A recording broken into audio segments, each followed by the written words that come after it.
Mr. Welch, under your leadership, General Electric hit a home run internationally. What was the greatest challenge you faced in doing that? Initially, in the 80s, it was real hard getting great people to want to go to tough locations.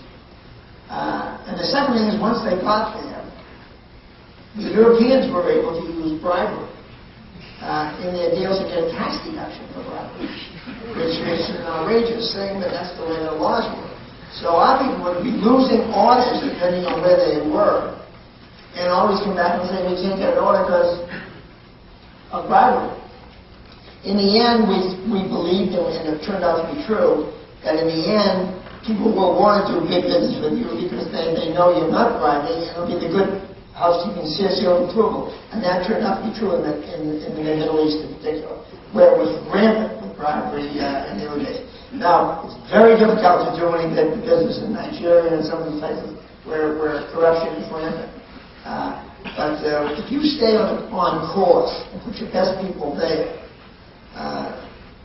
it worked out fine over time.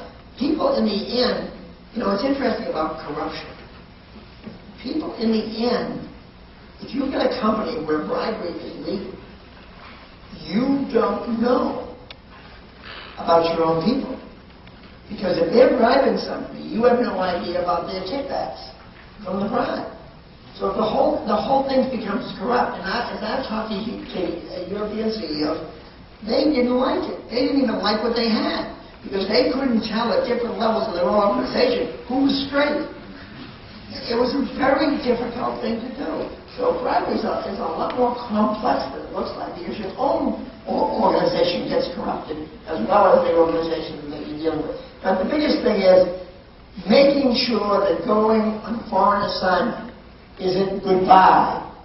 It's the beginning of a career, not the end of a career. So you would have to, even if you made a mistake on a couple of people in foreign assignments in the early days, you had to give them promotions on the way back, not leave them out there waving to them. And so, Jack, do you recommend that early on in your career that you look for opportunities to have international assignments? I think you should do anything that goes along with a company's thrust.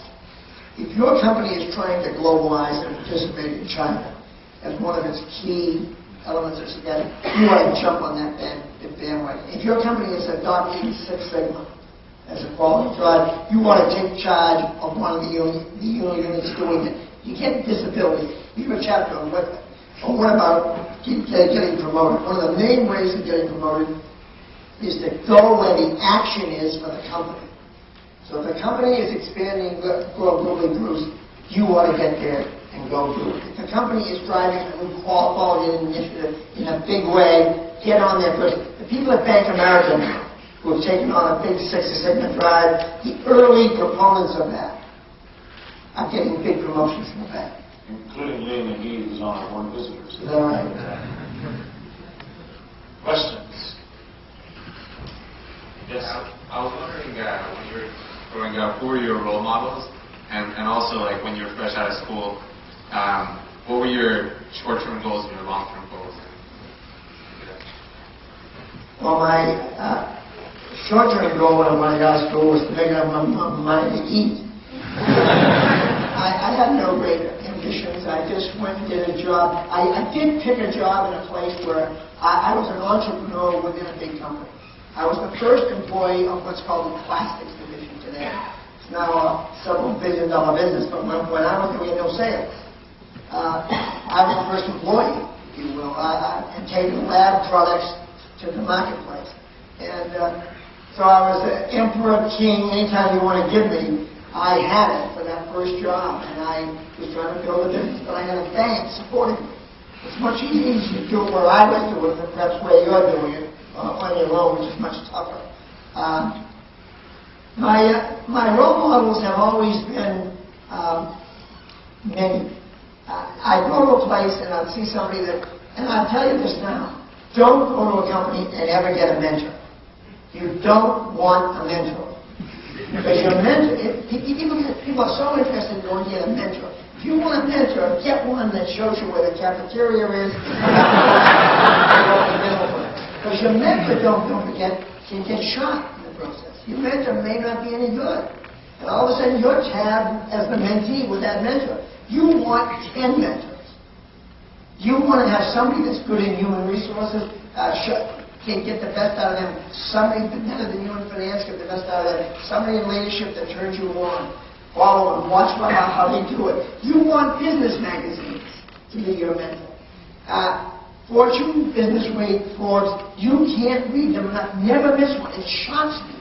The kids graduate and don't have subscriptions, don't live in the Wall Street Journal to really understand the rhythm of their business. Now, you have to have your own opinions of the deals and who did what and whether the deal was right. And the magazines won't always be right. But you can form your views of the deal they tried to make and put together, whether it worked or didn't work. There's so many ways to get mentoring. And it's not from one mentor.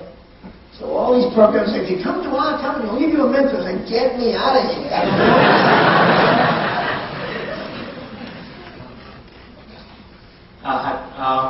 In today's global economy, so many companies have, companies, factories outside of US, and there is so much of a cultural mix within the companies. As a CEO of GE, how did you handle, so many cultures, so many different people at the leadership in those countries, and what was your experience like? Look, I think our values were very clear. Voice and dignity for every employee. Independent of the stripes on your shoulder. You had an opportunity to speak up. You were welcome for that. That was a value. And if you spoke up, we rewarded that. We wanted that. That voice and dignity works in any country. Now, you may have to go at a different pace with candid appraisals, but in general, a value to differentiation, candor, they work in any culture. People welcome it. When we first did it in Japan, everyone was annexed with it. Worked fine. In India, it works fine. In the culture, taking the back, people want the best to be rewarded. And people don't want you to carry weak people. In any culture, they don't want you to carry weak people. Everyone knows who isn't delivering. And the lower you go in the organization, the more they know. The more, because it's almost like this. The higher you go in the organization, you give orders, and other people row the boat. Okay? So if there are 6 on each side of a boat rowing a crew, okay? And 2 of them on one side aren't rowing. The boat goes right around like this. And the people on there is power, the people that aren't rowing. That happens every day in business. We ran surveys. And we had a reputation of sorts as being some of the hot ass. And we ran surveys for 15 years, blind surveys. And the question was, do you think we are straightforward and rigorous enough with all employees? The higher you went in the company, the satisfaction rate was, it finally reached 95%, but you don't get that on a dental plan. But in the lower in the organization, it took us 15 years to get to 50%. Because they know who's coming in late, who isn't doing something, who isn't pulling their weight, and that can be in any culture. People want to deal with the people that aren't doing their fair share of the work. So, candid, open, as long as it's open, as long as people think it's transparent and fair, it's okay. The minute they don't feel that, and then it's cronyism and other things, you run into trouble. But if you keep polling an organization, and one of the great things about the internet is the online frequent surveys. You don't ask about the food or the parking lot. You ask about things you really want to know. Are the words from the top being felt at the bottom or in the middle? You'll see the wide variety and dispersion of information.